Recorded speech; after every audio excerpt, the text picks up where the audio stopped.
Wholeness and balanced vibration to everyone. We thank you for tuning in to the Universal Current Show.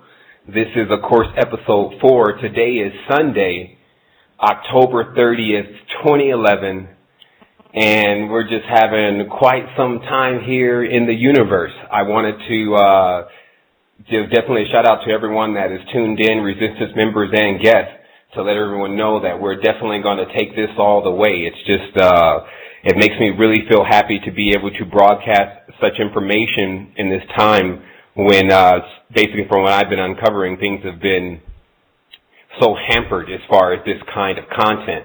And, of course, today's show is how to get out of the body and what's out there. And this is quite an expansive show. In fact, it's actually the beginning of the next part of this Universal Current series, which is we're going to begin to walk through the chakras in order to, show by show, in order to allow a person to actually progress through their chakra gates properly so that they can obtain that connection with themselves. And so this is, like I said, this is an expansive topic. I know there's going to be a lot of people tuning into this because many people have had the question about how to get out of the body, can you get out of the body, and then for those that haven't thought that next step, what's really out there? The first thing I definitely would say with all of that is that this is an adept show from this point because, of course, if everyone can get out of their body all the time, then they would just be doing it. And so first it's important for us to define out of the body. The definition of out-of-body experience is not only feeling like you're outside of the body, but it also includes an elevated visual perspective or another perspective in which you're able to witness yourself or witness something that was directly related to you in the physical realm and you're ascent from it, or just waiting around in the room with your body there, but your spirit outside of the body. So we have to make sure that that gets clarified very well because some people confuse dreaming for out-of-body experience, and we've done enough coverage on dreaming so people can really get deep to understand the levels of the dream. But out of the body is an actual ability that either you have or you don't, and it's when you can literally come out of your body and you see your body there and you begin to move into the next spatial. So we'll kind of take it from here just to understand that there is an extreme urgency. The reason why this kind of information is coming out and the reason why things are not the same and everything is changing because we're reaching that 0 point field.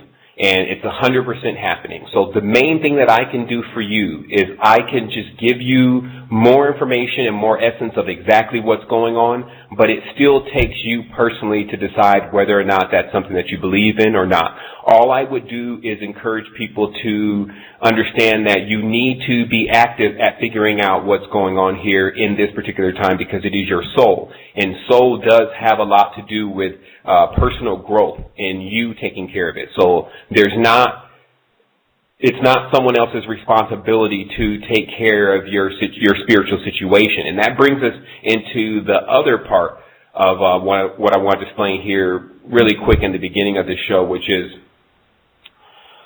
we have to understand that the people who are aware of this kind of information have already given up in explaining it to the masses at large.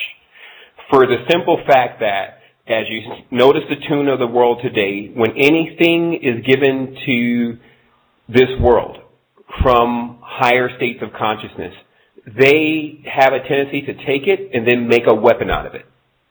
So in the case of Nikola Tesla, who said himself that he had come from Venus and that he had bought this knowledge of how to revolutionize our energy situation, and they utilized that same knowledge to actually make a plasma cannon to shoot down many of the ships that were parked out into space. So it shows there that when you bring the knowledge, at times in this environment in particular, it has a tendency to be used in a very negative way. And I will show once again how this happens. If you notice, many people are now saying, well, it's the computers. The computers have become a problem because now everyone is on the computer. And then so thus if we have computers, so the computers are destroying everything and the Borgs are destroying everything. But the interesting part about this is that it's not the computers that are destroying anything. It's what we're doing with the computers that's destroying everything. It's pinning people up in offices and jobs and making them work commerce on the internet, etc. So using the computer to do that rather than building machines that would do the labor while we learn. Notice what I said, not do the labor while we chill back out and have a good time. No, do the labor, the physical labor, while we learn and take our society and our race and our species into a quantum level of our existence. We could be doing that with the machines. So still understand that much of what we're going to talk about today is very similar to that on why it has not got to you. People have utilized it to make it a weapon or to make it another form of to fulfill their desires. And thus, the lid has been kept on it because of the nature of not only what can happen to you, but what can also happen to others because of you while you're in that realm, out of the body. At this point, it is officially confirmed that we have left the age of Pisces. There are now no more secrets, meaning what went on in Crete with S, or the serpents, there's no more secrets. If you understand the beginning of your Bible, the serpent is somehow in conjunction with the woman. They tend to basically yoke these two entities together, and they show you that the serpent means knowledge, or he brought the knowledge of what to eat the tree. Because remember, before the command was given, do not touch the tree, and then supposedly the serpent moves in and says, well, actually, you can eat that tree. But people never ask, if they're going to believe in this story at all, why was Eve, quote unquote, not scared of the serpent? Like, why does she see this thing and run? Because whatever this is trying to talk to me, it's foreign than the other beings that I've been dealing with so far. This is because they weren't foreign. The serpent was not foreign. It looked like it was from the same family as the angels because all these angels, all these wise men, all of these people were all connected to the serpent families. This is why it keeps popping up in history everywhere. People like David Icke can't bring the next level of knowledge, which is understanding if anything is around us and has that close of relationship to us, i.e. like a dog, then there's an origin or a story in the stars that shows us how we got there with this other living being. So if a person does not want to talk about that, let that be their prerogative. But they'll go and talk about, of course, everything else on TV and on the radio and on the news and on the movies. But do not make it something that you hold yourself back from, which is truth. Which brings me to the next point. Why would we need to have our cultural knowledge? Even if it was bad, why would we need to have it? Because what we just saw was the religion Christianity and all the derivatives of that, including Islam, slid underneath people's current culture from where they were from Poland, whether they were from Africa, whether they were from Canada or those areas and what they were called then. They had another religion basically inserted underneath them, locking them out of their culture. So thus, the person latched onto a new culture, and that culture may have benefited them. However, the question is, why would it be important to have your cultural knowledge, whether it was good or bad? Because we're at least 3 generations away from when that happened, to the great-great-great-grandmother when they first started to accept another culture. It's because of something that takes place underneath the microscope, which is that an organism, like a plant organism, has to know what it was before in order so it can know what it is to become. It needs roots. That's a plant. So this should be the tune of today's show, is the roots. Like what happened, what's going on. We've moved beyond it definitely, but where have we really gone? We will need that other half in order to become complete. It's not just a physical person. A lot of people are running around the dimension looking for a physical external half. This is because, as they told you in the Garden of Eden, the original androgynon was they removed a rib from it. And if you touch your rib right now, you'll see how sensitive your rib is. In fact, for tattoos, the rib area is the most sensitive area. It has the most essence of who you are, and it's delicate. So if your rib is removed, or if someone's ever had their rib cracked or even fractured, they know the pain that's associated with it. But if your rib is removed, it means that you are now not complete. You need that. So what happened with man is what was removed, or the androgynon, because now when I say man, I'm talking about man and woman. What happened to the androgynon was there was a piece removed that it needed, and unless it had that, it could never be complete. So for a man, it's everything that makes a woman, as far as being able to take care of things, nurture things, grounded, will persevere, etc. All the traits of the woman, the man is missing. And all the traits of the man, the woman is missing. This is what the rib signifies. So what this actually equals is this equals the person runs around the dimension looking for that, but on an external level. So what this really becomes is a situation, if you don't understand logistically where we've been placed. This dimension is very similar to a mirror. That the actual you, because this part has been removed, the actual you is located on the other side of the mirror. The physically, spiritually powerful individual.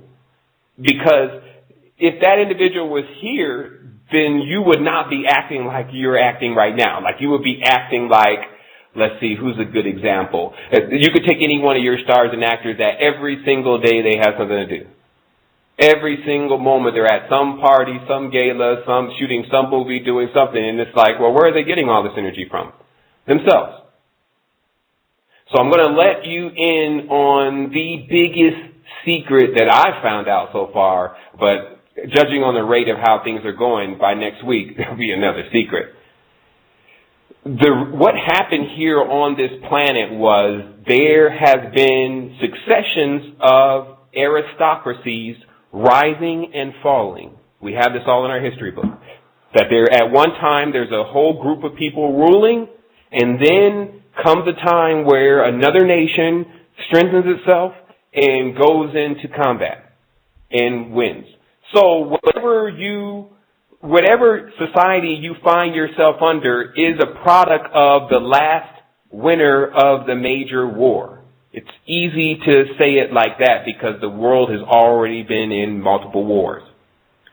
And it just so happens that the current leaders of this world and their lineage have never been equipped to handle this kind of population, this many souls. This is why there was a call for a new world order, because a new world order is built to manage more people. That's why they cannot stay with the old world order, because there's too many people to adhere to that system, so they need to develop a new one. Now, why would they need to develop a new one? Well, because at any point where everyone decides to occupy and everything gets out of control, then there's complete chaos. Once there's complete chaos, if there's nothing to bring chaos back in order, everyone kills each other basically, and famine spreads across the land. And basically everything that everyone is complaining about now happening would happen if the system just up and stopped running for a moment. People are not thinking now. They're only playing checkers. They're not thinking several moves ahead like, let's plan here. What are we about to do? So still understand, anyone that takes on the responsibility to manage billions of souls has taken upon themselves an extreme burden. And sometimes if they crack under that burden, don't be surprised. You watch your politicians and people crack under the burden of not being able to make all of their promises because they're let in on other things when they get to that position. But the reality becomes for us is, well, while this stuff is taking place in the society, then what can I do? How do I connect? You connect as the highest being if you can become whole. But as long as you're in pieces, then that's what the aristocracy was developed for, is some people were in worse pieces. Some people were what they call an imperfect pentagram. If you understand the dodecahedron nature of the earth, then you can understand the dodecahedron nature of the field that's around the body. And then you can understand the body in its symbolism is 5, which is the pentagram. And then you can look at the body and you can see on a spiritual level where a person, just like you see those sides, is missing one of the pieces, basically, one of the arcs, as they call it, of the pentagram. And this is causing their auric field to spin completely out of balance. And it's so slow that they cannot activate their chakra center so that they can break out of what is called squaring the circle. You cannot square a circle, the little geometry. You cannot square a circle with a square. You have to do it with what we call a pentagon. So this is how the geometry plays into it, because we know now 100% that the body was built to limit the spiritual senses, people. Like, look at what we know, the potential of what's happening outside of the body. So when we're in the body and we cannot exercise that potential, it's because the body is governed. It's under a government. Why these people still are continuing to figure out who they're going to keep electing? They need to figure out how they're not going to elect anymore at all. Because when you elect a Ron Paul or whatever, you elect everyone that is in that cabinet. So people have to understand this is a deeper level of things, and you need to be awake with every decision that you're making, watching the ripple effect. You have to see the ripple effect of the decision you're making and who's involved. That's what it means to be spiritually active and awake. And what I'm talking about now is some of the preliminaries to understanding this out-of-body stuff. Because I can definitely give you the techniques and the procedure on how to come out of the body.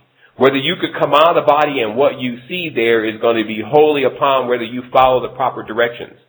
Like I said, this is a depth conversation, so it's nothing to be played with out there. And where is out there? In your own consciousness. Your consciousness needs to be in the right state before you're going to go into it. And this is why. Most people just came recently off of the fear God concept. This is the Bible. God is tearing everything up. Like, again, God kills more people in the Old Testament. I think it was like 46,000 or 4 million, some high number.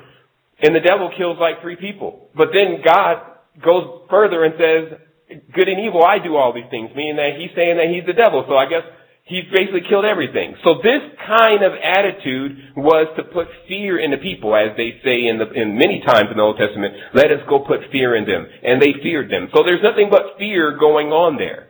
But here's something very interesting that people looked over.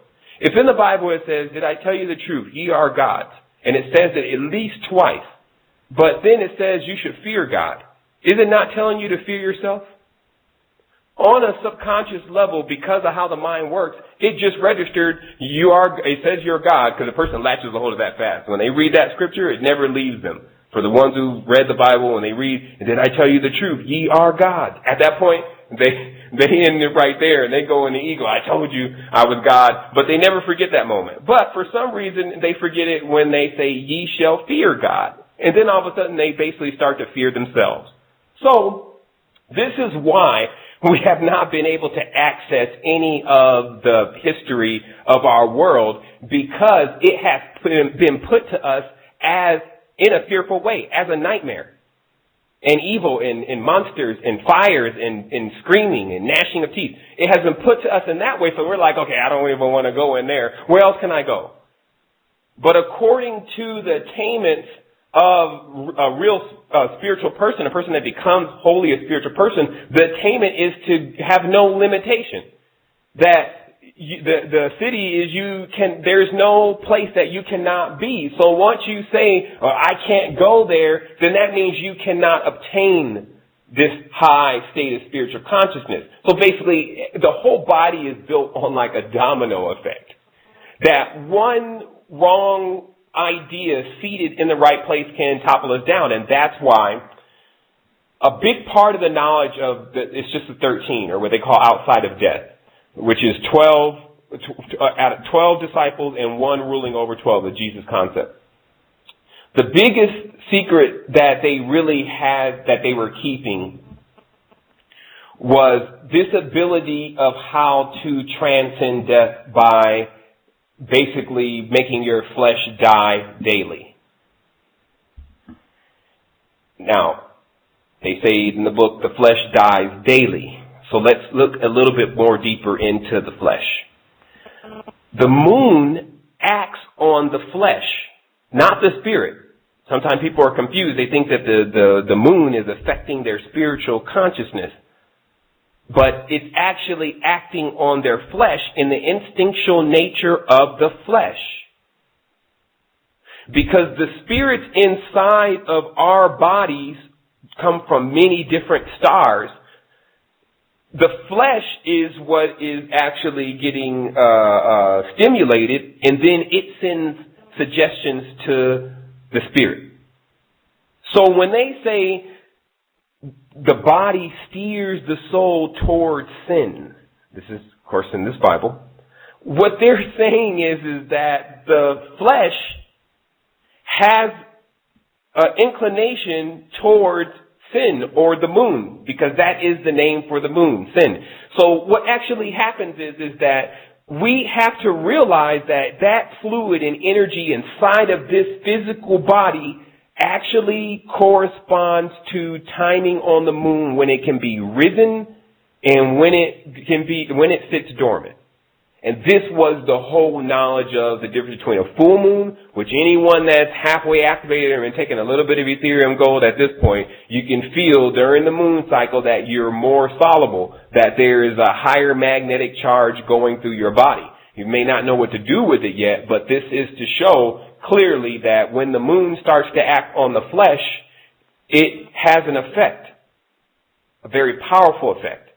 So we could take it from here and understand the preliminary conditioning of out-of-the-body travel. The first thing you need to practice is astral hygiene.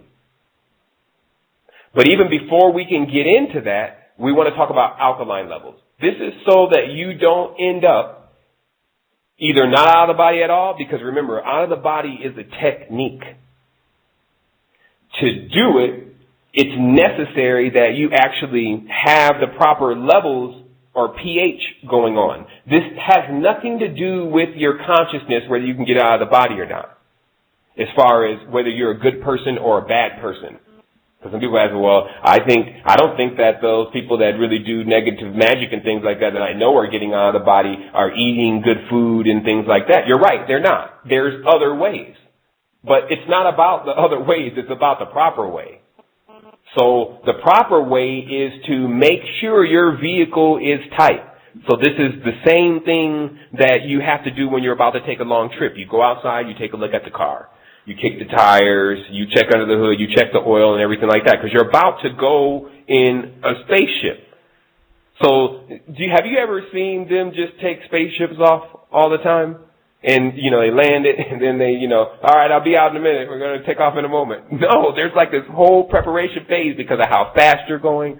All these different integers. So that's why they call it a depth knowledge, because you have to really, really be on top of it. You can't handle it the same way you at times may handle your life with letting people just do whatever they want to, and there's no real system there of order, etc., and it's just like a free-for-all. You cannot do the free-for-all in the out-of-body.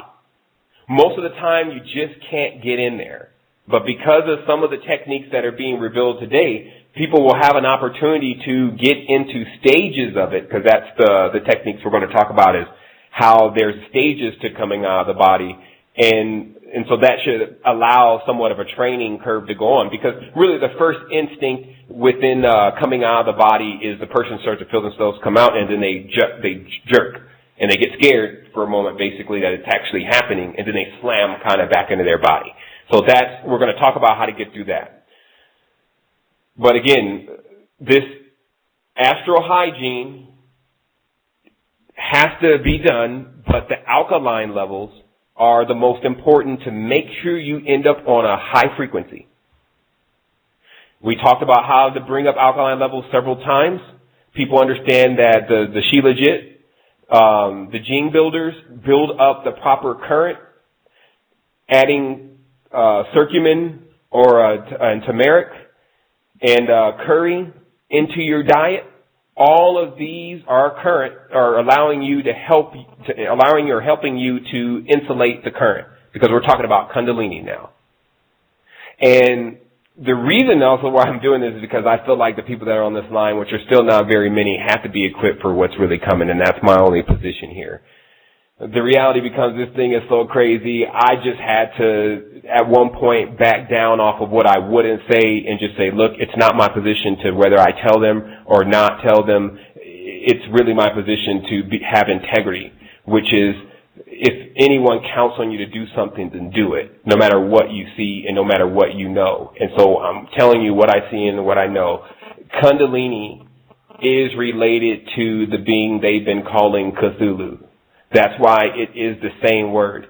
And they are so scared of it. And when I'm saying when I'm saying they, I'm talking about the current aristocracy who doesn't know how to run things. They're so scared of it. Everything they put on it was like, oh my goodness, it's a monster. It will tear everything up. Because they're simply giving the warning about when you raise Kundalini from the base of your spine, oh my, nothing is the same again. And you have to be on balance. In the event that you're not on balance, you will be destroyed. It's the point of it's no longer playing around time. But because the urgency of what's taking place in our reality and the need to send more activated beings into the reality in order to get the message to many of the loved ones who are yet to wake up from their dream, then this is necessary. It's important to understand that the actual status of humanity is dead but dreaming. And in this dream, they have forgotten who they are. This is what the deep text, not just in the Necronomicon, not just the Egyptian Book of the Dead, but also the Tibetan Book of the Dead, talk about there's an extreme forgetfulness within the gods. Now, we just pointed out in the Bible, who are the gods? The God is man. So God is often to forget. Who are they talking about? They're talking about us. We are here in this reality and have totally forgotten who we really are. So now we remember. This means more members, more family. So what happens here is that the alkaline levels, when high, actually allow you to get into the state that we're going to be talking about, which is about the master's pose. Let me make sure I put a note here to remember to close this with the master's pose. But the master's pose is a technique in which allows you to get out of the body after going through several stages of your own consciousness. And I'm going to talk about this at the end of the show today. But since I mentioned it, I wanted to give a little hint about it. And but the alkaline levels become important for the master's pose because there's a certain thing that you start to feel while you're using the master pose technique. And that is caused by having high alkaline levels. And so if for some reason the stomach is not basically empty or just has juice or something like that in it and the alkaline levels are high, then all of what goes on with the master's pose is not applicable, like nothing will really happen. But I will say that there are other ways, but the proper way is what needs to be taught here. Out of the body mastering does have the ability for a person to walk into a place, maybe a bathroom stall, sit there, and then pull their spirit out of their body, and then walk back into that place as a spirit. It has that ability. You will also witness people there when you do that, but we won't get ahead of ourselves. We'll talk now about astral hygiene. What astral hygiene is about is that even before, if you look in Islam, there's this cleaning that has to be done with your hands and behind your ear and your hair. And some people do it when they're about to do ayahuasca. They do it with sage. They blow the sage over themselves. This is astral hygiene. And the reason why this is done and certain things are used is because there are shells, which is the actual term used for the beings that do attempt to latch onto us. Maybe because of a song we listen to, maybe because of an idea that we're thinking about, or maybe because of a person that's thinking about us that we've linked to. It actually produces a shell or a clasp around the actual auric field. And so what this, like the sage does, and what the salt water or salt does, or what just cleansing, taking the time to cleanse the head, or what they call voodoo. You can look up the voodoo and see all of the techniques. They clean the soul, the feet, etc. Taking the time to actually do that makes you clean to enter into the dimension basically without the lag of whatever it is you've latched on. So if we're going to use this pentagram or dodecahedron shape as an example, when a shell latches onto the dodecahedron, it latches on to a certain point. Once that happens, the dodecahedron, which is always spinning, starts to spin out. It spins like it's wobbled. It's very important, people, to understand the result of not being balanced is a wobble. When you wobble, you cannot go fast. It's just like a tire that already is flattened or has a puncture in it, and it's created a large contusion on it. If you try to really go fast on that thing, it's not gonna happen. And so that's the only situation that's going on with our higher levels of activation, is our field is not spinning correctly, because once it starts to spin correctly, it actually breaks off these shields of some can call them protection. They're almost like an egg, but some can also call them hindrance if you start to bump up against them. But it starts to crack these shields off until you actually get to your complete self. And that's the finishing of the out-of-body technique, because there are people who can naturally come out of the body. They don't need to they just wake up and all of a sudden, or look, and all of a sudden they're floating out of their body. But they still are stuck at a certain point of figuring out, well, what do I do now? So remember, getting out of the body is not the end-all, finish-all. It's like it's a blank space unless the person understands the projection techniques, and also depending upon where they've come out of the body. So we're going to walk through all of this. So the astral hygiene actually gets you ready so that your frequency stays high, because the alkaline inside is an internal frequency. The external, or they call it ritualistic cleansing, is actually the external frequency of the person. It's making the motors work. Like, go ahead and put that around you, and then the smoke is there. It's all external. So what it's doing is bringing up the frequency of the environment. And it was funny, because I think of one of these ancient books, it talks about that Solomon had this special mixture of stacked goblet and myrrh and a couple other things. And this was what they burned before they basically, when they went into a new area, they would burn this, because for some reason the higher frequencies could not go into just regular smelling stuff. And that makes perfect sense anyway, because if a bathroom is all dank and it smells like crap and pee, you can't expect a high frequency being to be in there. So it's the same thing with the body. If the body is not clean and the person's got a cheeseburger in their stomach, you're not going nowhere. And you don't want to go anywhere. So, astral hygiene, people.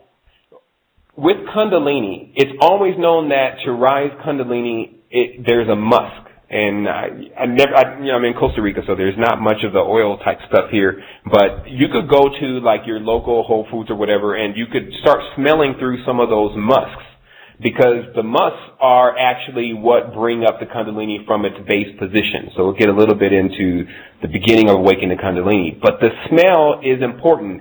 Kundalini is directly tied to the nose, the first chakra that it needs to rise from. So it becomes very important that a person actually has that in conjunction with their meditation of raising this energy. The reason why we're talking about raising this energy now in conjunction with this out-of-the-body show is because in many cases, if you have an active spiritual vehicle, when you come out of the body, there is so much access and information for you to complete many of those levels or gates. Right then, it's better to do it this way, to have all this knowledge before you go into your preparation. This is something that you should prepare for. It's not something that you should just, okay, I'm going to go and get musk, and I'm going to lay down tonight, and it's something that you have to really, for one moment in your life, say, I'm going to really focus on this, and I'm not going to do this the same way that I do everything else, which is just, I'm going to try it, see if it works, and if it doesn't, I'm going to the next thing. There's no next thing. That's what they were realizing about Kundalini, is that it was the end-all, finish-all for anything that needed to be accomplished on this dimension. So most didn't even want to get Kundalini because they just wanted to stay here, after seeing what was happening to other individuals who awake Kundalini, which was that some of them disappear. There's the ability to completely disintegrate your whole flesh field.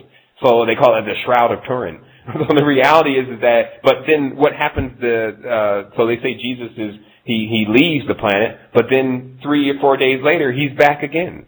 In what form, though? And how is this accomplished? The reason that they still uphold the Jesus story within Masonic lodges, Illuminati, and all these other levels is not for the reason most people are explaining, because they just want the beginning initiates to come in. No, they don't even want initiates to come in. The real reason why they hold to the Jesus story, because it is actually it's deep symbolism behind how to raise the Kundalini, because Jesus himself is Kundalini. Christ is Kundalini.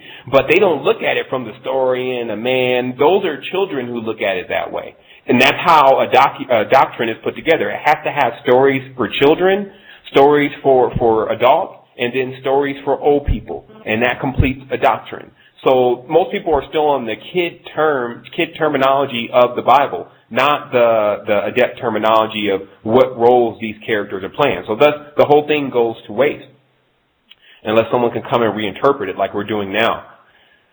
So understand this is spiritual. This is now spiritual alchemy. This is knowing how much of something you really need. This what I'm going to be explaining now. You need to understand how much of this you really need as an adept in order to get yourself into the next level. And this is, again, when you use that term adept, you're using that term in the sense that it's a person that is responsible for what they do. And they understand that everything they do creates a ripple effect. They say one of the major things about coming out of the body is working on silence, having the ability to not make a lot of ripple and a lot of static and chaos. And so that's about the balance. Maintaining the balance allows you easily to have transitioning between this dimension and the others. What I mean by the others is the human is a hyperdimensional being. We have several vehicles, i.e. biorhythm. Our biorhythm connects us to several vehicles that we have access to once we get out of this vehicle. We talked about that the body was in fact shaped like a phi or in the pentagram, but there is an exit point to all of that geometry. And that was the power within the knowledge. Now, the original name of the pentagram is R, which is A-R, which just gives us R. Now, it has a depth nature to it. It's rated R. So when you look at the words AR, you get the words aristocracy, you get the words art, you get the words architecture, you get the words argos and armor. Why do all these words start with AR? Because they're all related to the individuals who understood the knowledge about the pentagram completely. That knowledge was known to come from the stars, because everyone here that was already in pentagram bodies didn't even know about it. They didn't even know they were in pentagram bodies, just like right now. How many people know they're in pentagram bodies? Leonardo da Vinci figured it all out for them, showed the mathematics. They did the structure of the face, and they did the circumference of the bones, and they measured everything on the phi and showed it very clear there that it was all related. So, from that point, does that just mean, okay, great, you figured that out, we're going to go home now? Or does that mean that we are, you see, there's a million questions that should have came after they figured this out about the body, which was, well, is this the only shape? Are we limited to this? How did we get in this? Etc. And then that's when the answers, because many people have asked those questions, but many of the answers that would have came out would be like, well, the pentagram, again, is a pin. It holds things in. It keeps things contained, especially when they're learning how to utilize their energy. And they cannot get out until they learn how. So we talked about, again, also that Earth is more or less like a ship. It is a ship where the environment that produces the oxygen that the beings need to live is already being produced. So it's just like the ships that they talk about that they wanted to take to space, and they wanted to have the flora and the fauna be able to take care of them while they were out there, producing oxygen, producing food, etc. And so our reality, our actual Earth, is very similar to that. It's a very large ship. because it's moving through space. So some people always think of ship and they think of spaceships with controls, even though we definitely have some controls. But the reality is that it's, in the old days, they looked at anything that was going through the cosmos or through the womb of the Great Mother was a ship. And so we have to start to look at things a different kind of way. It gives us a better perspective. And then that's a big part of out of the body. Because you notice what they say, when you come out of the body, you look at yourself. This is because you have to begin to practice looking at things from another perspective. Mainly from the top, like you're standing on the top of it and you're looking down on it. So the first aristocracy that came to rule this world were very clear about who was first here, and that's, just facts. So that began with actually the white man and the black man. A white woman and the black woman. And people are going to be like, okay, now you've gone too far. I bet you can't prove that, Sevan. You've overstepped the line. We were first. I love it because everyone, they love to do the who was first. And I now can actually blow minds and show you it happened at the same time. It happened at the same time with the beings we now call Dravidians. You trace them all the way back. They were Ethiopians or Etherians. They took fleshly bodies first. And when they took those fleshly bodies, if you notice, their face was as black as coal. But their hair was as straight as light. And so thus, if you understand anything about the differences between the root races, right there, it's there. It's in the hair and in the skin color. And both are there in their extremes. The mother or the queen of this world, which is known as Cassiopeia. So when you go later down the line with the genealogy of Cassiopeia, and we still have to get deeper into these names, there are deeper names. But when you go down the line, and this still does have to do with out of the body, you find that Cassiopeia's husband, Cepheus, had a daughter named Andromeda. They had a daughter, and that daughter was named Andromeda. Now, these are now Greek names, so it's easy for us to look at it and be like, okay, well, wait a minute, this is crazy. I don't think anything the Greeks did are true, etc., blah, blah, blah. But the word is andro, which comes from androgynous, meaning it was collected. So whatever this daughter was, it was an androgynon. And she had a son named Perseus. Now, it's important for us to now catch the tail here because most people that are anywhere near halfway down the rabbit hole definitely are familiar with Perseus and the Argonauts, or the ones who actually were looking, or Jason the Argonauts and Perseus, the ones who were actually looking for the golden fleece, etc., the ones who were looking for the way out of the monstrous land, etc. So basically, what we find is that there is a connection here with not only physical ancestors, but they still live on through trees. That probably 100% is the connection, they call it the missing link, that people are looking for at times with where are the ancestors? Where are the people? I believe 100% that they live through very large trees. So it becomes important for us to see, okay, so let's clarify that. So somebody will say, well, how do you figure? It's because certain trees, when ingested, actually give you the conscious state of the ancestor. Ayahuasca does it. It actually links you in with a whole link of Mayans, Tikal, all sorts of beings that have known about or are these trees, not known about, but are these trees. And then the consciousness goes way beyond what CNN is talking about. It ends for you there. And that's why some people are like, well, what do I do?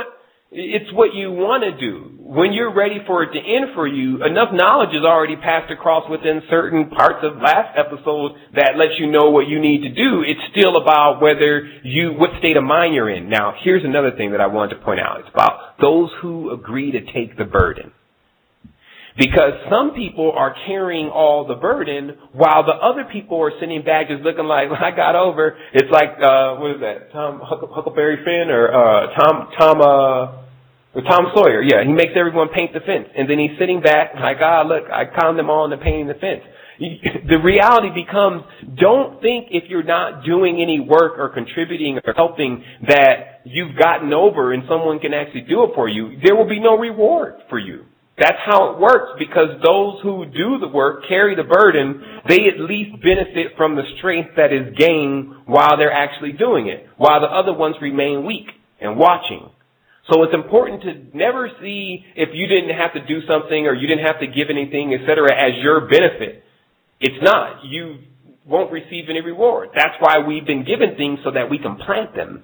And then we can plant them in good soil so that they mature and grow, and then we can eat off of them later on. That's how it works. Everything here is the garden. It's just there has been a fall in the garden, because they say, well, where was the garden in Eden anyway? It was in Ethiopia. It was there because the 4 rivers that they talk about crossed there. But now we're outside the garden. Ethiopia is desolate right now, and the areas that probably contain the garden you can't get to. And everyone has fled from that area. They make Ethiopia the most poorest country in the world. That's where anyone here in Ethiopia, you're talking about those people that are poor with the flies on their face? That's what they did to consciousness from where we came from. You see? People can just think about that long enough to understand what this society has for you. But in negation, we're able to understand why it's doing this. It's doing this to drive us home. So we'll keep going. Let's see here. I do actually have some notes. All right. We'll go into this Universe B and more of this out-of-body stuff. So what I've discovered, and I'm pulling more geometry as I can, as I started noticing with this pentagram, which is known now as the Arra, which is just still the same word. It's just turned back on itself to make sure that you understand that no matter where you turn it, it's actually going to mean the same thing. So it's Arra now. The ones who carry this Arra sign is what I've been tracking down, because the whole reality is definitely formed by it. And I started to get into these 2 planets that are directly adjacent to us. Now, how I would look at this, because people are like, well, I thought you said on last show that none of that stuff really exists out there. It's like this. Inside of your inner verse, each organ is a planet. Then, when you're tesseracted or turned inside out, you project your planet in front of you. And your constellations, your stars, your everything, your inner working, you project it. So when you see out and see the stars, the reason why another person sees that too is because they have that same makeup. So what it becomes important to realize is that, well, what planets are closest to us and what are they doing? So we know Mars is on one side, Venus is on the other. And we've had so many stories about what's going on Mars and what's going on in Venus that it's clear that something's going on. But today we're just going to talk about Venus. Because Venus, throughout history, and has gotten more attention, even by myself, than even the God of the Bible. Because the Venus plays the fecundating component for all of the masculine beings. Meaning that even they say Yahweh, for those who love to believe in the Bible, they know Yahweh, or and YHVH is the God of the Old Testament. It says Yahweh had his Asherah. Asherah is Venus. It says that blah, blah, blah had Isis. Isis is Venus. It says that blah, blah, blah in the mystery, she's Hecate. Hecate is Venus. So when you keep looking at the same thing being said over again, are we just going to just discard it, throw it in the trash, and just say there's nothing to this, or is there a relation? So look deeper. We find out Venus, sure enough, is tracing this pentagram out in the sky as if it's totally related to the pentagram situation. Start looking at the fruits and things of that nature. The fruit's got the pentagram inside of it. Cut the apple in half. The apple has 5 seeds inside of it. Then it starts to stink up weird because I'm like, well, why did Eve have the apple in the garden and she bit out of it? What does that mean? Was that the fruit on the tree? You should not eat the fruits. So what is actually happening? And then we get more information with the rabbit hole. Oh, okay, well, the rabbit hole is Venus because she's the fertility goddess. It's the spring. So we go a little bit further. We find out the rabbit hole is not even just the fertility goddess, but also the pentagram, because the pentagram was used in magic and called the door or the hole. And then we go a little bit further and we find out that the pentagram actually equals phi, and phi makes rectangles, which are golden doors. Then we go a little further and we find out that the pyramids were called in the ancient language of the Chinese, were called golden houses. Then we find everything that's surrounded by the shape to be golden, means golden rectangles and everything. But here's what the extra kicker was. When you take 72, which is the actual, when you take 72 degrees and you times it by 5, you get 360.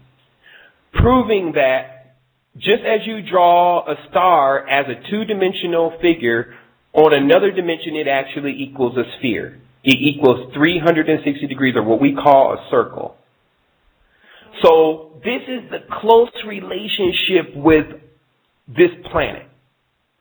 And for some that were demonized, it was called the light bearer. It would bring some revelation to them. So many people confused that, started worshiping the planet. Anything they started to confuse, they started to worship. When you're worshiping, you're not understanding. You're just worshiping.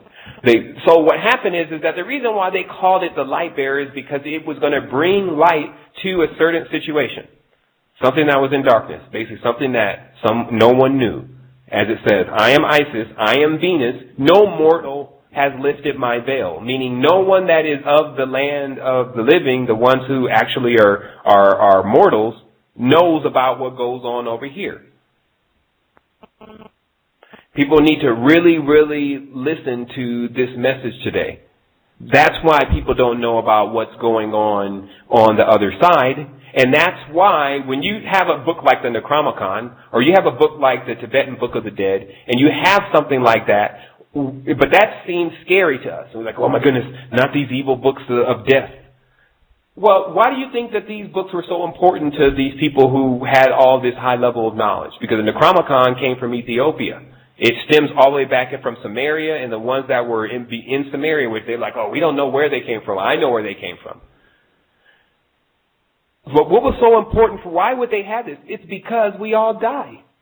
They weren't looking at it like the same way we look at it. We look at, oh my goodness, stay away from the book of death. They were looking like, where's the book of death? Because I just saw my uncle die. Maybe there's something in there that will tell us about more of what's going on. Now, I will tell you, most of the conditions of most of these books now is the same condition that the Bible is. But you can grasp you can skim off the top if you have enough spiritual knowledge, and I'm just going to do that for you to save you the grief of reading through the demonization and darkness and fear level of how spirituality is always presented to us.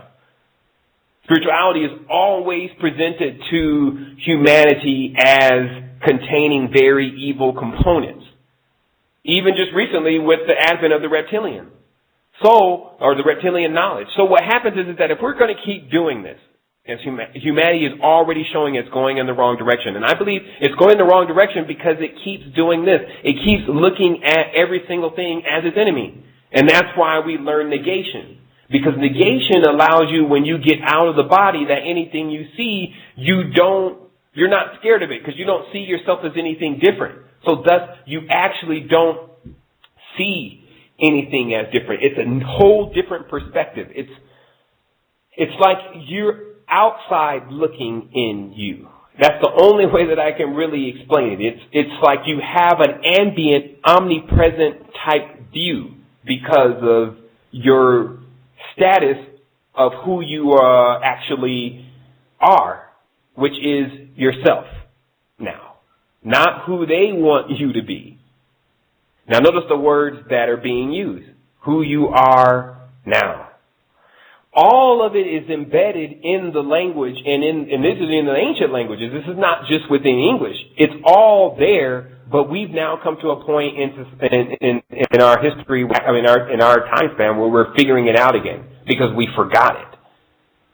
So understand why it was forgotten is because dirt was thrown over it. There was no intention for a while of identifying people with where they came from. As Israel and Samaria and these lands who are now controlled, have always been controlled up to a certain point by Turks. When the original peoples of those lands moved out, the Turks took control. Those are not Egyptians in Egypt. Those are not Israelites in Israel. Those are not in many countries the people who were originally there. What you have there is the people who adapted their religions and customs. So when you look into Israel, you get the very unique story about, well, how did all this knowledge get off track? And it got off track with the story in the Bible talking about that Jacob wrestled the angel Israel and won. And then it says in the book that he took the name of this angel. What it's all saying is that when they left out of Kemet with the knowledge, they went and set up in Canaan, and these are still melanin-dominant individuals, the same thing. But when people came and said, well, where did this knowledge come from? They said it came from us. They never gave it credit back to where it was originally from. So that started a whole cataclysm and a whole problem I've definitely experienced. So to further the out-of-body technique, we now get into the master's goals. We got about 25 more minutes within the call, and we're going to talk about now these techniques, exactly how to get the transformation happening. Now remember, the next show is actually going to be about the root chakra. We're going to start from the root chakra. We're going to actually go up there, talk about everything related to that system and how to get your consciousness out of that seat.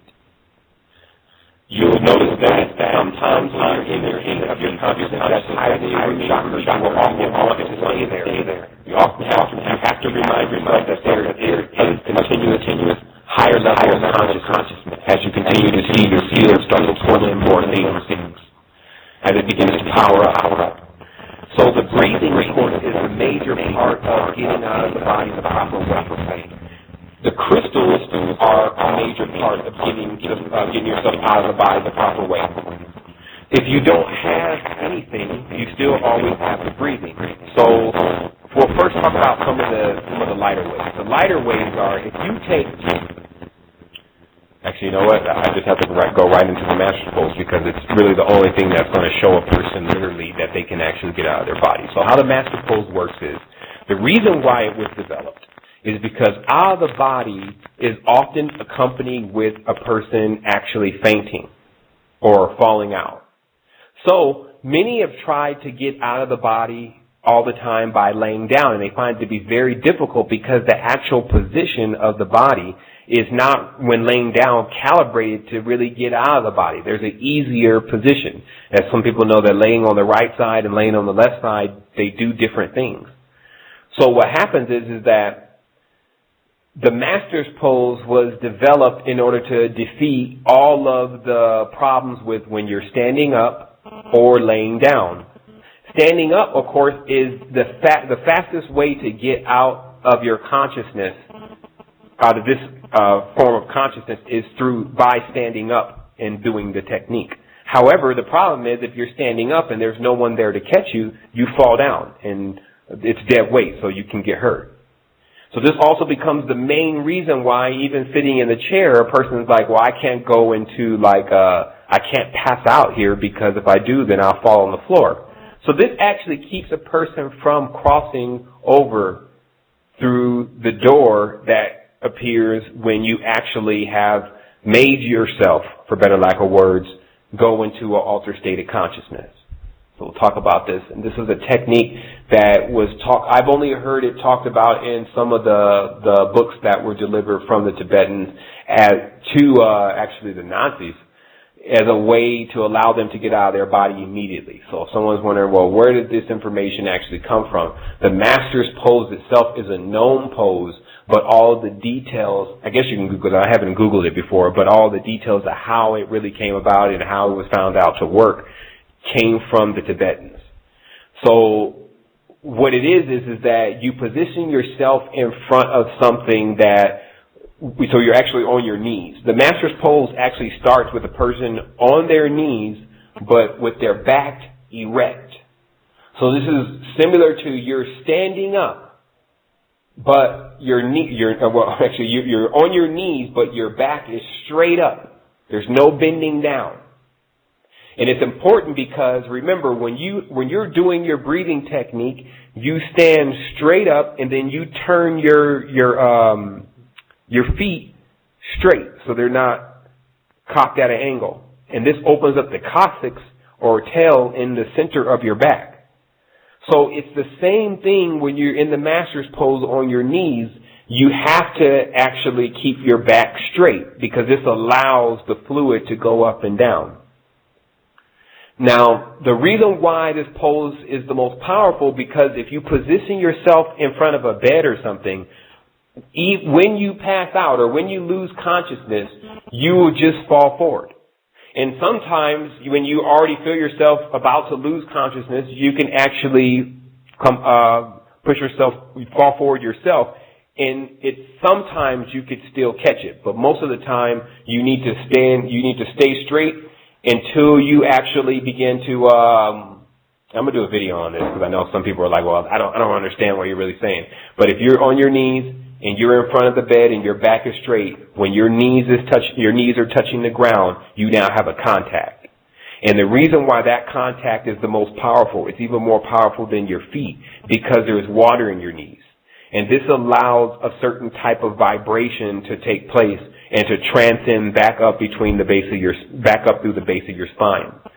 So as you're there, you can put your hands down to the side, and so you're in front of the bed. And then you start taking air into your whole body breathing. Basically, you go into your whole body breathing. And everyone at this point should be familiar with the whole body breathing techniques.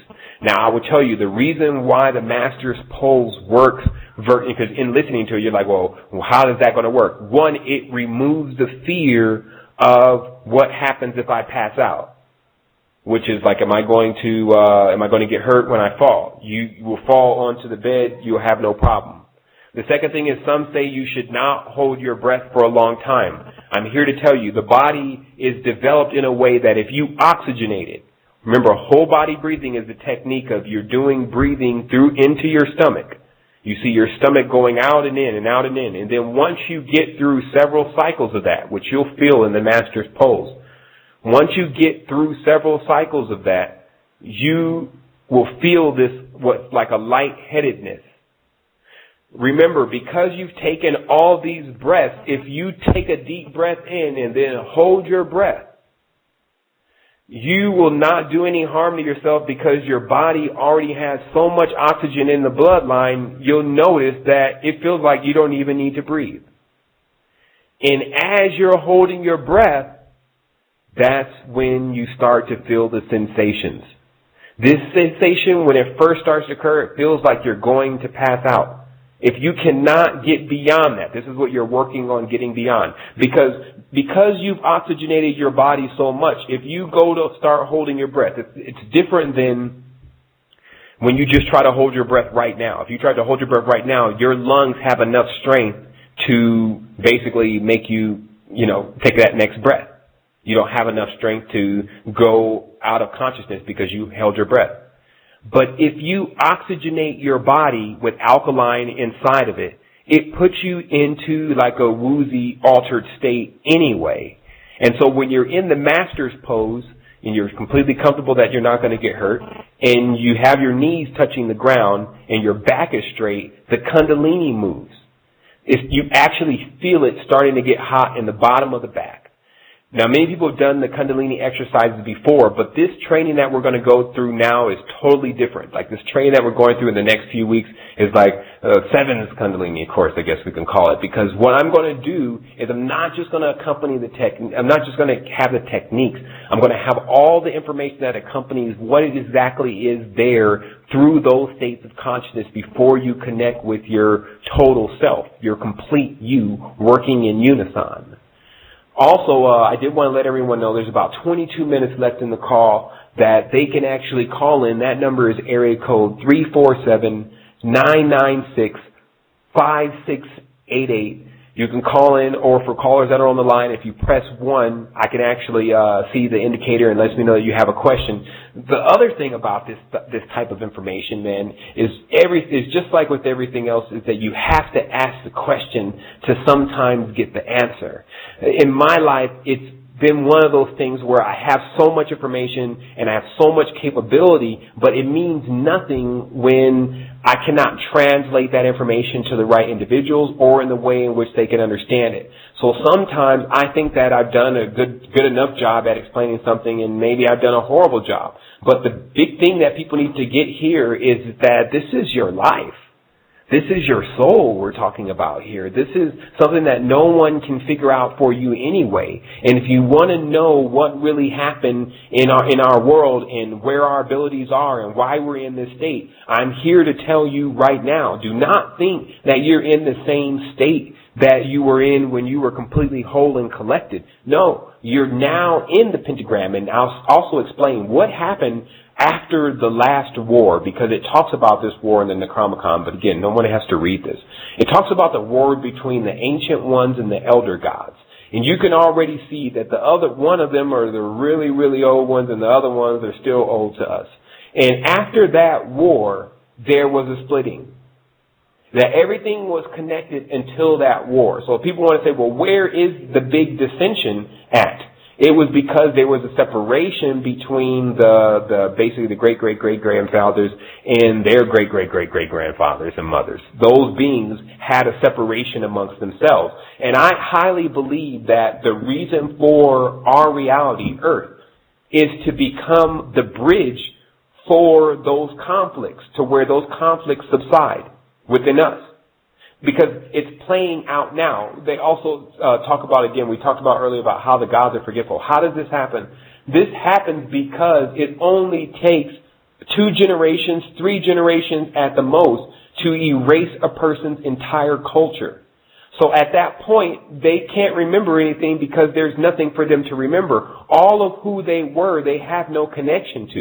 And this is not a good thing, people. Like, regardless of what is back there, it makes us stronger and want to do better. It would not make us so ashamed of ourselves that we would do nothing. In fact, obviously, that's what not having the knowledge is doing. It's making us ashamed of who we are and not being able to do anything and not having power. And it's because all of these things that have been going on within the religious circles and within the confusion of mankind have been going on in the cycle in which we just walked into. But that doesn't mean that we have to do the same thing that they're doing. Like oftentimes I sit in the room and I say, man, we have to be willing to create something new. We always have to be willing, even for ourselves. We cannot get trapped into everyone else's idea of what we should be doing and everyone else's fears about things. And that's why I started to discover there's wholeness, and then there's those outside of wholeness. Those who are still yet to figure out that wholeness really exists. And when you can start doing that, then you have access to these other planes. You, right now, obviously have been doing something exceptional because you're on the line right now getting information that is only getting to a certain group of people right now. And the reality becomes for us to understand what that really means. Who are you? Not so much as me, because I'm the one with having to just give the information. The one receiving it is the one getting the gift. Surely the one that is receiving it is the one getting the gift. So this means that you've done something that warrants you having the ability to understand what goes on next and not getting trapped into the new world's strangulation methods of keeping people more hindered because they have too many people on their hands and still can't reveal to them the truth yet as they continue to want to play out being the leaders and the gods, etc. When that's something we all are. So if we're all not participating in it, then nothing good could ever come out of it. And that's just how it works. So I see no people that have their hands up here. I'm going to check the chat box for just a moment to see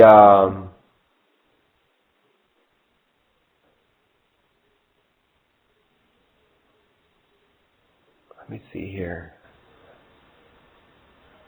I'm just looking through the questions real quick here. We're going to take a brief break, and then I'm going to go ahead and come back with forward, as I always say, with the rest of this message, because I have a couple things that I want to talk about in regards to Japan and what I've discovered was going on there. And I also wanted to talk about next show and just a couple of other things that I've discovered this week on this miraculous adventure. And I'm going to definitely be putting out some more books. I have some books that I want to pass to everyone so that you have the information about this. I've just been compiling some things and getting the 100% truth on what's going on. I've been really working on the geometry of it, because there's codes in there, there's languages in there, and there's doors in there. And that's the reality of what we're dealing with here. When you get out of the body, there's gates and there's doors. And just like with, if you just popped up in Iraq all of a sudden, what do you think would happen? I guess it would depend on where you popped up. But if you started to cross into like some building and they say, well, who are you? Where's your identification? You see how there's more to be known about what happens when you come out of the body. So we're going to talk about, when we come back, identifications, how to keep yourself into that correct state of mind while you're experiencing yourself. And I want to thank everyone for calling in, and we're going to be back here in about 5 minutes. Okay, we are forward, and this is always my favorite part of the show, the last part of the show, because it always ends up speeding up, and then we end up finishing the show late, but we're going to do our best to finish the show in 11 minutes. We have one caller on the line. Before we answer that call, I found it pertinent to just talk about this one basic thing about Universe B, because as we see, there's obviously a meetup that's about to happen, that there's some type of lineup, some type of what they call the twin flame, sometimes the galactic lineup, et cetera, et cetera. What does it all really mean? What's about to happen? Well, it's something that has always been happening, but for a certain group of people that possess a certain kind of knowledge. And this is what I'm talking about is how to unite with your other half. And what is your other half like? Because remember, most of the work that we've been doing in the resistance is to get you familiar with yourself, to understand that there's everything that is negative is going on inside. And when negativity is removed, it then makes the being balanced, and then they can receive this information. Once they receive the information, then that information is of the nature of how to get them completely whole again. Once that takes place for an individual, then they'll understand exactly what I'm talking about right now. What I'm talking about is what Hollywood has been doing, and what the ones who have this knowledge have been doing, is they've been bringing the person's double from Venus or whatever planet they correspond to, I'm assuming, and then they infuse it into the person. And then the person then knows who they completely are, and thus they can act out that they're in this high state of consciousness, or what they call aristocracy, this higher, elated, elite state. Okay? This is not a pro-Illuminati speech. This is simple terminology of when a person is in a higher state of consciousness versus one is in the cheeseburger state of consciousness. So we'll talk about it like that. And it's unfortunate now these days that even the knowledge of how to get to a higher state of consciousness has been so demonized that when you start to talk about the methods and procedures, it's automatically tied into the Illuminati and the Masons. And then this makes the whole lot, just like everything else, the person just discards all the knowledge. But if you go back into the ancient cultures, especially those that existed within the Mayan culture, and definitely those that existed within Ethiopia, we find the entire culture was symbolized around the Venusian religion and culture. And even their Jesus comes right out of the Vesica from the Venusian culture. So we can easily look at it and say, well, that's what the problem with everything is. And then we just sit here. Just like that's what the problem with everything is. It's the Venusians. But what it becomes is, can we go the step further and say, so what is the plan anyway? What was the goal? Like, what was the whole thing? I believe the thing was to make a more advanced race. That's what the Atlanteans were attempting to do. And then they discovered what the Lemurians told them. which is if you speed something up faster than it's supposed to be sped up, you'll mess it up.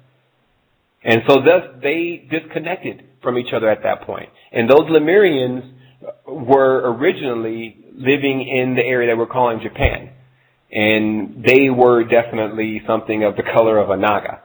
And what ended up happening with the karma of Japan, and it's very interesting to really, really watch what goes on in the world and to get negation and then understand what's happening. If you notice that Japan's number one technique is the kamikaze because of their honor. And we understand that many of the things that have to do with honor come from Japan. So we can say Japanese are very honorable people. But where does that come from? And what happened to them, and I'll just get to the end of this, what happened to them is when they discovered, after those bombs were dropped, that their genes, their DNA were messed up. And when their kids were coming out and their genes were messed up, such honorable people, they made sure that the world would see their pain. And their pain is what we're actually experiencing now because that radiation is now everywhere. So it's like a dimensional kamikaze. Like I talk to people all the time, and this is today the urgency. I talk to people all the time, and they tell me how things are coming unhinged where they are. They come to me and they ask me, well, what should we do?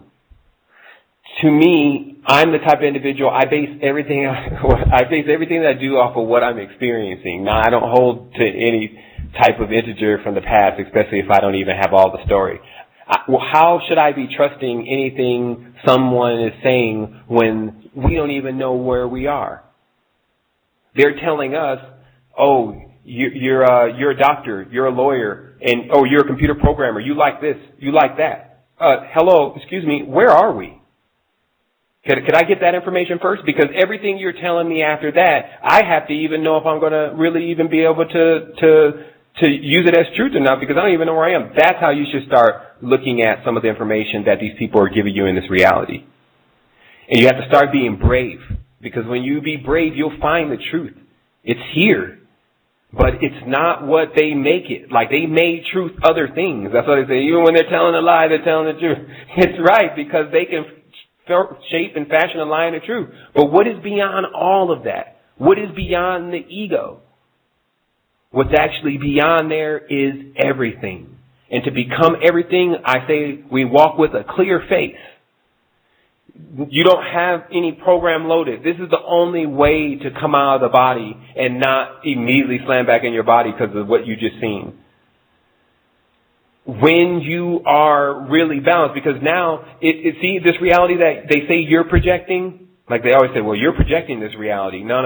There's a lot of external influences that are helping you project this reality. Let's put it like that. But in the other one, on the other side, you project everything that's there. So when it's time for you to meet yourself, if yourself is a monster, you see what's happened with those individuals who got into the knowledge and they weren't balanced before they went in there. All they did was they met themselves, but they were monsters. And then they brought it back here. Many of the Venusians have done this. The ones that have the knowledge, they go to Venus because they know that that's obviously like our hive mind womb. The same thing that you see when you're on DMT. You see some type of,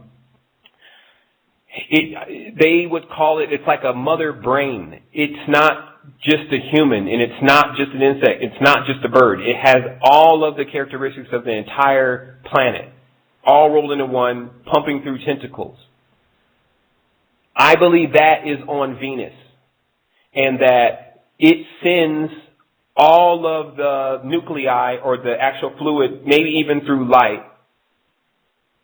It sends all that here, or it sent all that here at a certain point, or continuous stream, and it gives us the fruit, it gives us the people, it gives us all this stuff.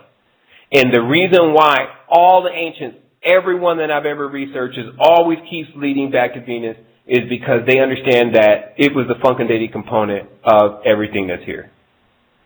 And it deserves investigating, not worshiping.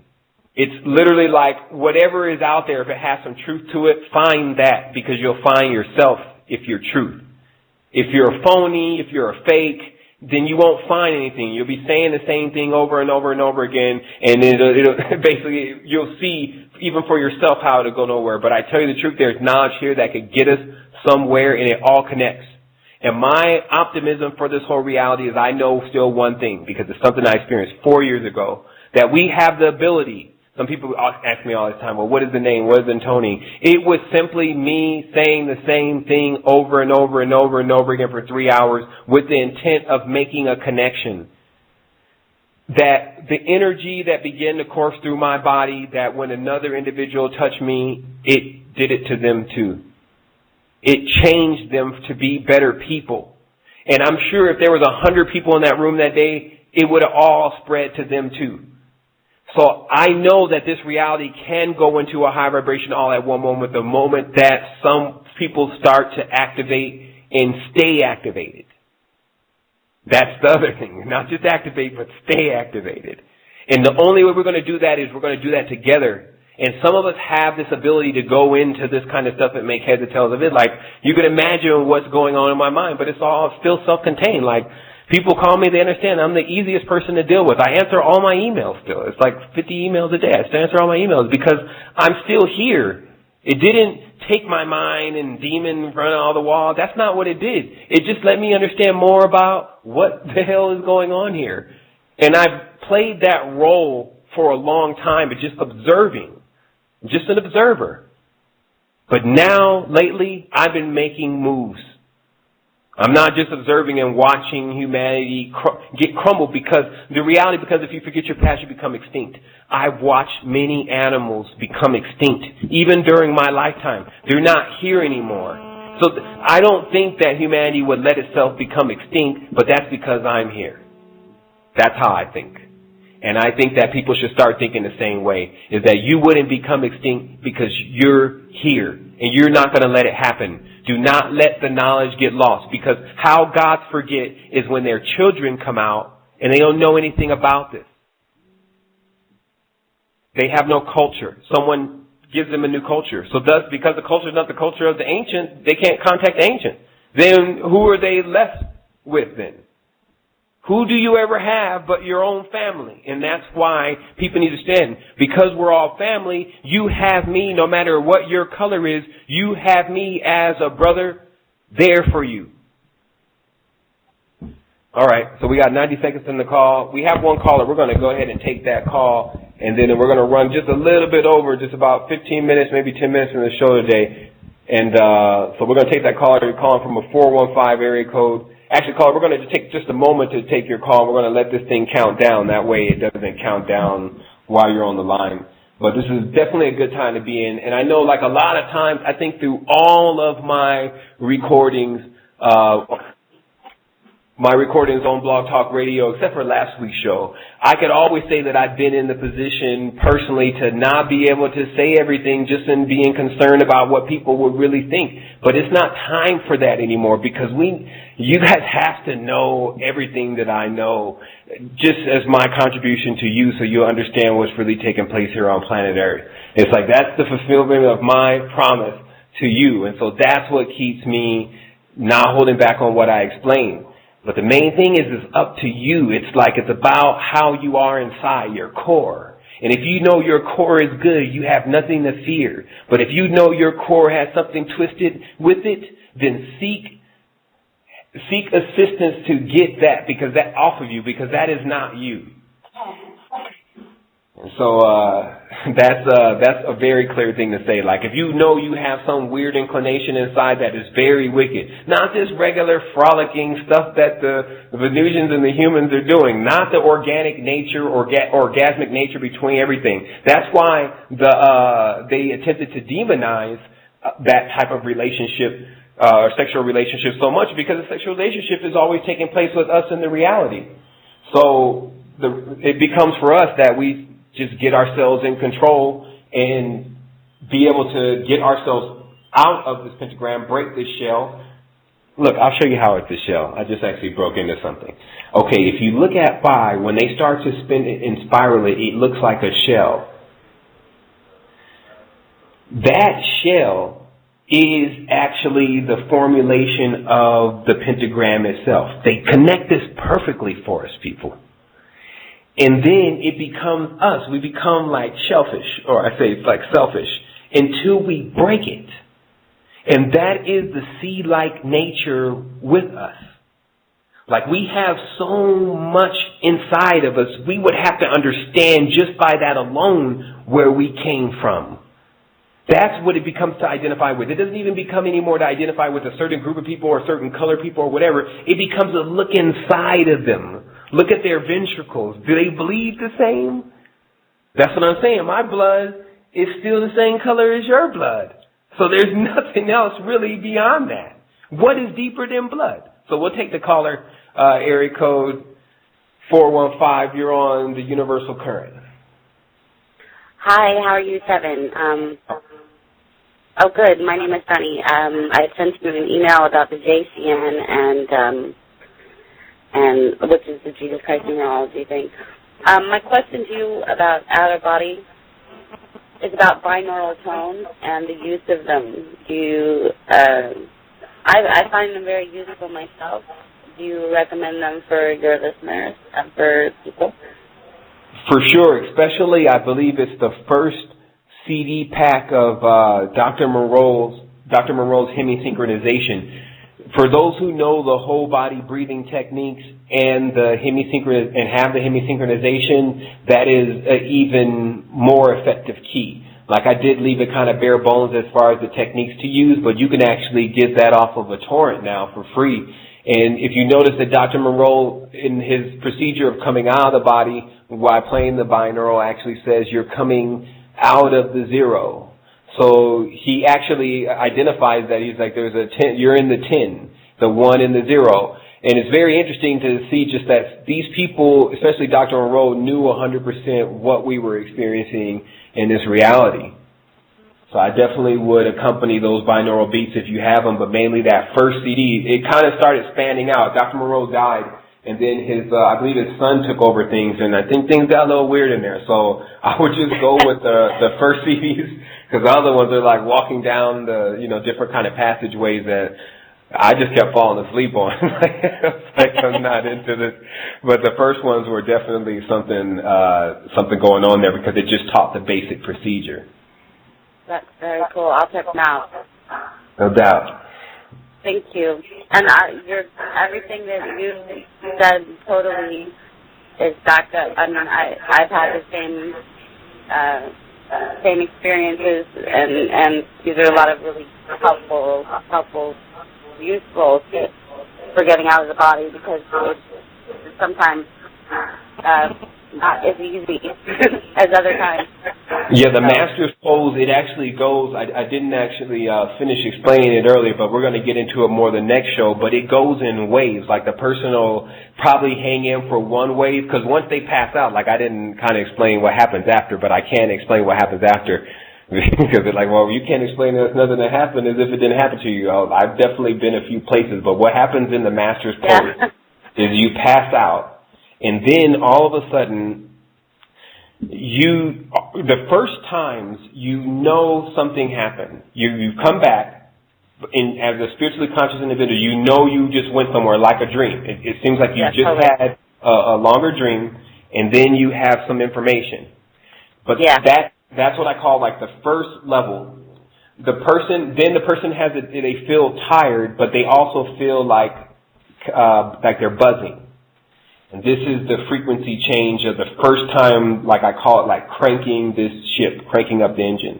And so, the humming, you mean? Say that again? Like, you mean the humming, like the buzzing noise? Yeah, well, it's definitely sometimes audible, but this is more like within the hands and within the base of the back. There's like a buzzing feeling. Okay. But the person tends to feel tired. That's why I'm glad we got into this part of the conversation, because don't be discouraged if you actually feel tired.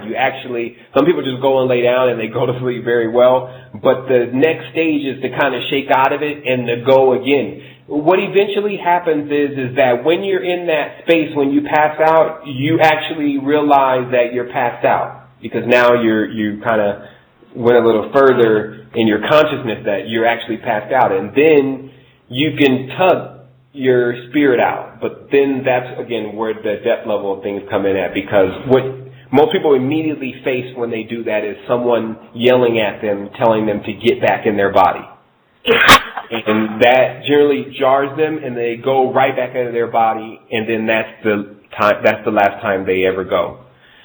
And then there's processions of that. So there's there's definitely some stuff, and that's what we want to do, is to be able to walk through some of this stuff, like step by step of what is experiencing there, so we eventually make contact. That's also what we have the ability to do. It's still the first time something like this would ever be developed, but just having a group or online group that's astral also, and would just be, it'd be phenomenal, to say the least. Yeah, it's brilliant. Especially if things can definitely remain cohesive. And I think that's why we started the way we started, because there's a lot of information that we presented before. It kind of wiped the slate clean on a lot of stuff so that we can investigate things very clearly and very mature. And then we've come up with some stuff that's just undeniable. And then we find basically just a story of ourselves. And so I definitely wanted to thank you for calling in. Do you have any more questions, sister? I didn't actually have a question. I'll make it super brief. One of my travels, I wound up in a bathroom, and there was like a sock puppet with one eye. The other one was red, which sort of goes to the symbolism of, the one-eyed Dajjal or whatever. And it said, "You live inside my body and you're stuck in my throat chakra," which I thought was really interesting because, you talk about birth and being external and how it was never meant to be external. It was supposed to be internal. And the whole birth is almost an egg or a womb, if you will. So it was interesting, and I wasn't, and it was just trippy, and it sort of backs up everything you said, too, so. Yeah, I mean, there's like multiple wombs. I don't think we've ever seen anything kind of like this before, but it's multiple wombs, yeah. and those wombs actually are the gates. Like, they were basically attempting to explain to everyone through these ancient books that it was completely organic. It wasn't like kind of how they depicted on the comic book, where, they got the thing, they powered it up, they got the machines out there, that the womb was something entirely different.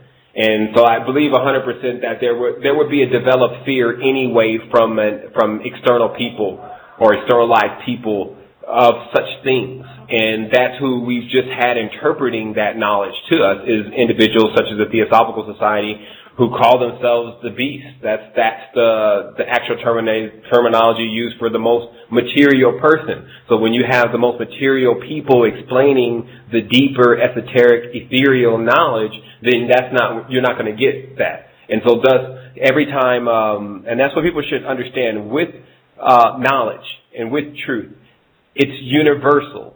But it's still universal means it gets used the way the person actually that starts to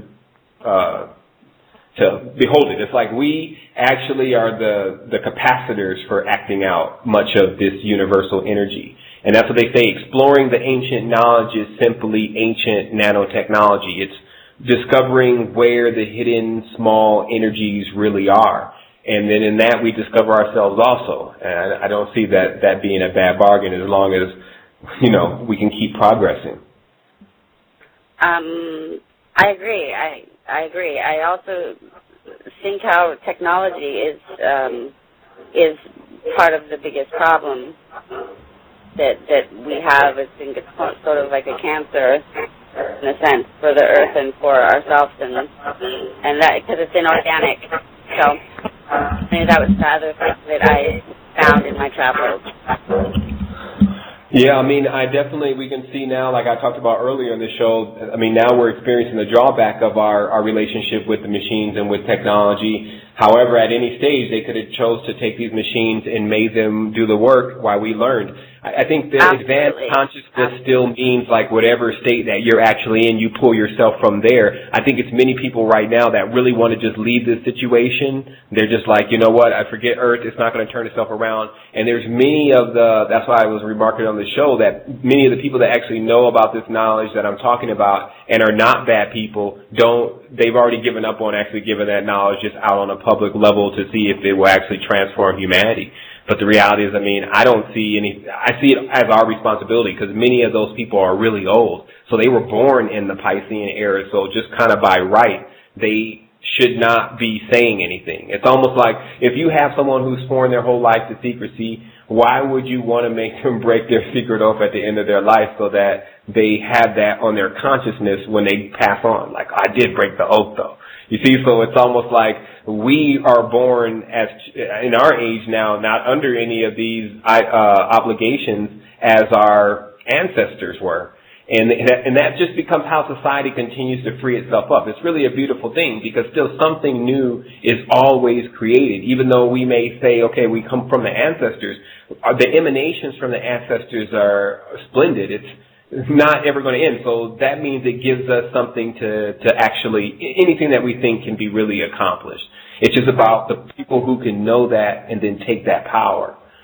Because that's the thing. It's almost like the motivation. The motivation is it's all about focusing on the beauty and focusing on the splendidness of it all. I think is so important, and being grateful for the chance to do it.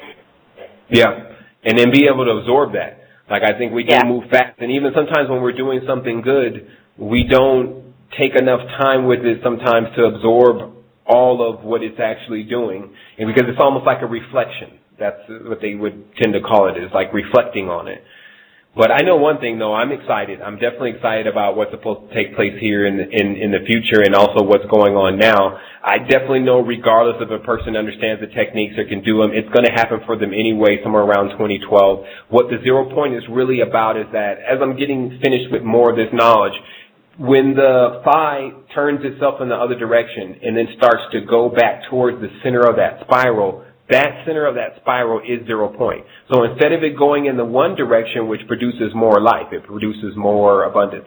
If it's ever turned in the opposite direction, it's actually speeding towards it meeting with itself, basically. And so that's actually sometimes a person says, well, why did we choose to take our consciousness back in the opposite direction? Because that's clearly what happened. I'm sure someone that was real smart said, hey, guys, I think if we go back down conscious levels, we can grasp more of this. Because remember, the whole idea of going time or something. Well, yeah, because the whole idea of going fast into something, which was the idea of the Atlanteans, and if we know these A people have definitely been here civilizing things, that it didn't have an ultimate effect as they expected on society. They expected it all to be like the Jetsons, basically, but times 10. And what it ended up in was a bunch of conflicts because the moment that too much power was introduced to a singular group of people, at one move you could decimate a whole group of people.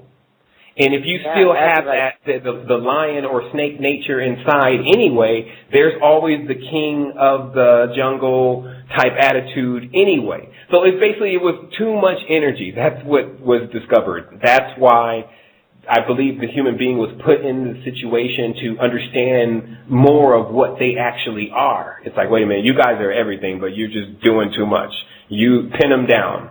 And that's when the pentagrams and that's when the mother and all these other beings came involved, because it's somewhat like a rehabilitation for humanity.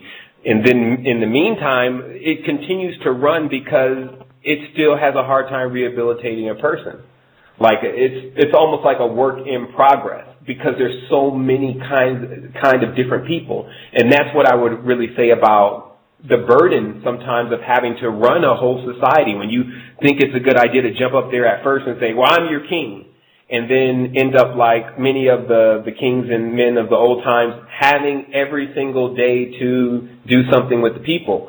And answer the people's every move, almost to the point where it cripples them to not think for themselves. And so that's what it's almost like something that's tested first, like we're going to give them an archetype, and then they say, well, you know what, the archetypes don't work very well because the person doesn't think for themselves. But they learn something, and then they get them set up for the next stage. So I see all of this as stages, just like we see life as stages. We see the insects, we see the trees, then we see the graduation. The question to us becomes, are we going forward or backwards? Or left and right? Like sometimes someone always says, well, it's either ascension or descension. Well, what happened to left and right? Well, how did that get out of there? So this is the thing that I really want people to start to understand. And the main thing about it is the currency. That's really what this show is definitely about. But having the understanding about what's going on with your field, where exactly it's unbalanced, correcting that balance, getting more truth will speed the person up because they'll know who they are, and then they can remain grounded because they know their roots, they know where they came from, they know what they need to improve. All of those animalistic type, negative side of the animalistic trait is what our test is. And that's why we were put inside of the flesh, because the flesh acts that out on an external level. And so it just becomes very interesting to be a part of.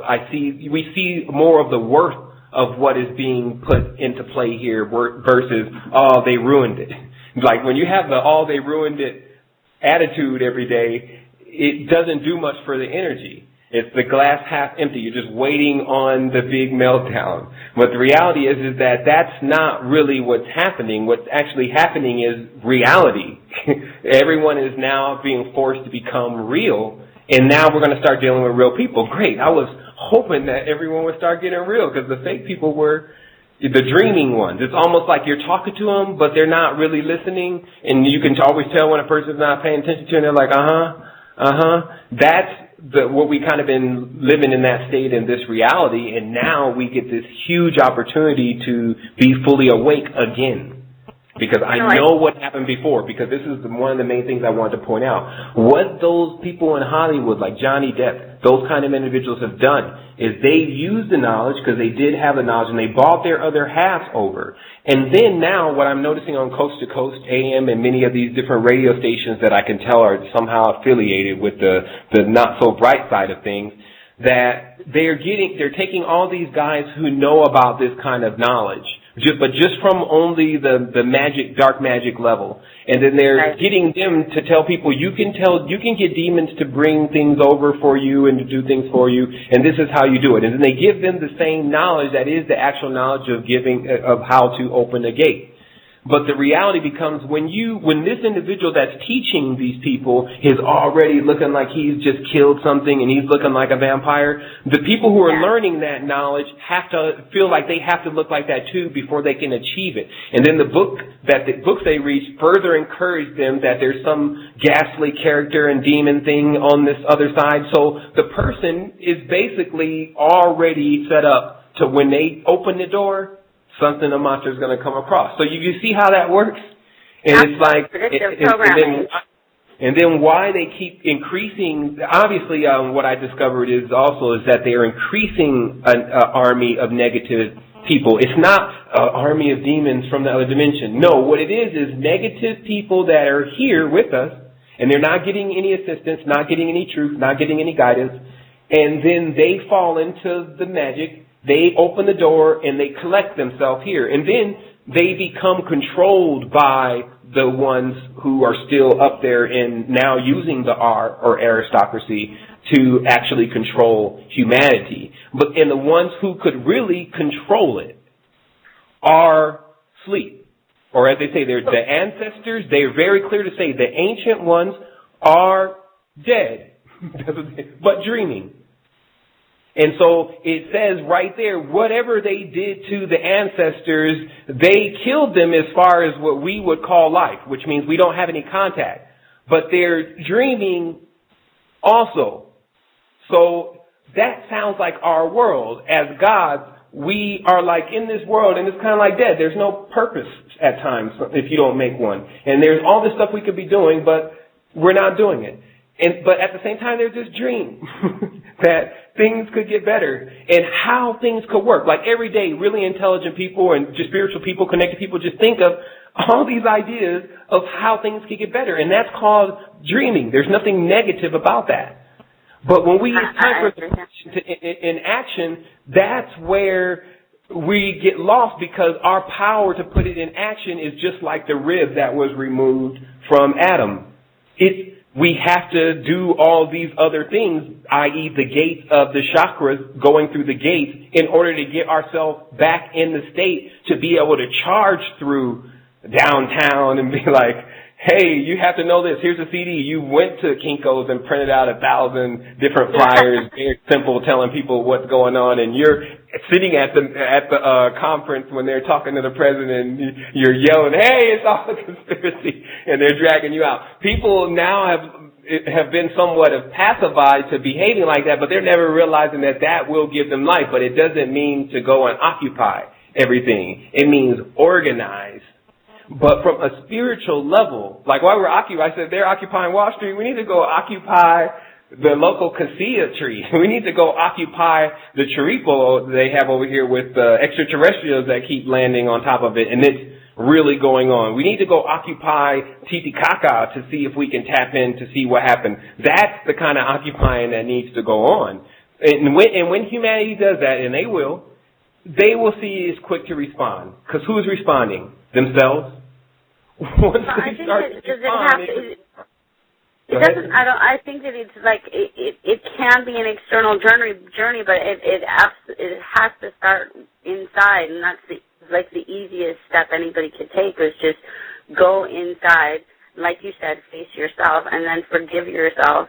Once you forgive yourself, then forgiving everybody else is easy, and then it's easy to love everybody else once you actually love yourself. And I think that is the hardest part of it, and it is an internal journey, and it is the most crucial step. I mean, for sure, and we have to definitely get prepared to move like we really are. When we move in truth, there's an ebb and a flow to our life, and just like our heart beats in and out. And it's just really about us being able to go internal, because we have to move. I see people also have to move on. They are still, a lot are waiting to connect with themselves, but there's also a mission after that. It's like, once you're collected, there's like, okay, come back out, because there's other people that need you. Like, we're looking at really what's just happening to the children. And this is something that I wanted to bring up just very briefly. Actually, Mr. Spirit Matter, or Pablo, got a chance yesterday to spend some time with some kids that were orphaned. And even up to the smallest kid was like 2 months. How do you look at, like some of us that have parents, how would we look at that kid's life when he grows up and says, well, where's my mother? So that is the thing that we actually have to know is the same thing that we experience. We have to connect it to when we say, well, where is our mother? Like, where is our connection with the mother that we know that would took care of us and it would have our highest level of potential? And then that's when we can start to connect with that, because that is available. But I guess as the more we get into identifying where things came from, the easier it's going to be for people to return to who they really are. And so then like I said, there's so much to still be delivered here, and just to soothe a lot of the stuff that's been going on, if this ends in the way that we really, really want it to, which is in the higher level of the activation, and we all transcend into that next dimension, and then the next one begins, we come in as, once again, a whole society, but ready to use our intellect and our balance in order to continue to generate. So our consciousness, people should understand, our consciousness never stops. And so they can already start making higher level plans into the future. And I guess that'll be later shows when we start talking about what to make plans for and what really not to. Because sometimes the mind sets something out in the future that ends up hindering it, while sometimes it can send something out there that really, really manifests a large level of energy for the being. Very cool. I'm excited about doing the pose. I'm going to start waking up. Okay, yeah, I guess we did kind of go on there. So I definitely want to thank everyone for calling in to the Universal Current. I just wanted to let all the callers know that did call in, if you can actually press 1 or star or whatever it is when you hang up through that advertisement, it actually allows this show to rank a little bit higher, and that way more people can get the recording. I also did want to say thank you to all of our supporters on the Resistance. I mean, just a phenomenal crew, all the people who share so much information and get so connected with others. And there's people coming in all the time that don't know much about this, and they're really fast and equipped to assist, and that's just phenomenal just to be a part of something of this nature. I want to let everyone know I'm just definitely going to keep bringing it. I'm running into a lot of the information, and a lot of things are syncing up even from the code and the language level. So we definitely have more to continue to go into as far as this whole quest that we're actually on together, this journey. And just everyone to remember just that one thing, that no matter what happens, we'll be together. And there's some of us here already that are more than equipped to deal with any situation. And once again, I want to say wholeness and balance. Thank you again for calling in, Sunny. Oh, thanks for everything. I didn't touch on that chat, but no, thanks for everything. You are brilliant. Oh, thanks. Thanks. All right, we got Take also. I also want to send a shout out to Luis, who's now back in Miami. I know he's probably listening on the line. I just wanted to say, just a phenomenal person. For those who can connect with more, I mean, he's just got a lot to give and a lot of essence to give. There's a lot of transformation definitely taking place with the resistance. Wholeness and balanced vibration to everyone.